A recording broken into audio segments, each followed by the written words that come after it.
Good morning, I'm Nivareti Manu, and this is your morning news fix for Friday, 19th of April.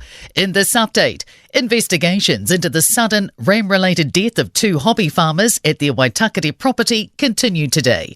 It's believed a rogue ram attacked and killed the retired couple at the Anzac Valley Road address yesterday morning. The pair, both in their 80s, were found in a paddock by their son who had gone looking for them. The ram was shot dead by officers. Police have completed a scene examination and will investigate on behalf of the coroner. Firefighters have been applauded for their empathy, skill and ingenuity in dealing with Cyclone Gabrielle and the Auckland anniversary floods.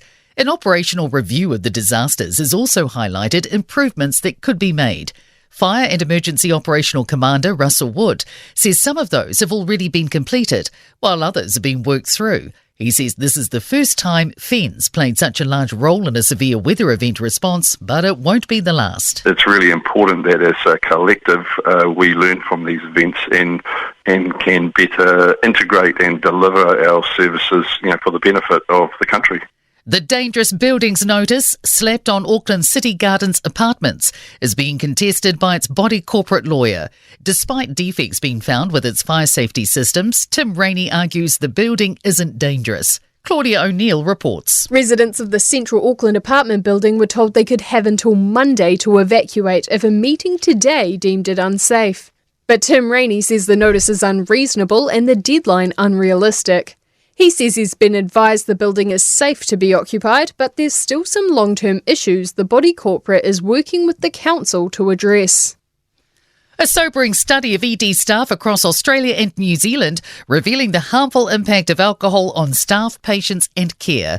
Nearly 45% of staff report they frequently experience physical threats from alcohol-affected patients, and more than 70% report they frequently experience verbal abuse. A survivor of abuse in state care fears the government risks repeating its past. The government plans to repeal legislation requiring oranga tamariki to uphold te tiriti, triggering an urgent Waitangi Tribunal hearing. Section 7AA ensures uplifted children stay connected to their whakapapa by placing them within whānau, hapu or iwi groups wherever possible. Tupua Ehrlich was taken from his whānau when he was 5 and gave evidence in 2022 to the Royal Commission of Inquiry into Abuse in State Care. He says he's still on a journey of regathering his reo and identity to share with his children. That's something that I should have had my whole life, and so there is that struggle there, and it's going to take generations to undo it. So when we have the government turn around and fail to acknowledge our rights, it's just another stab in the back.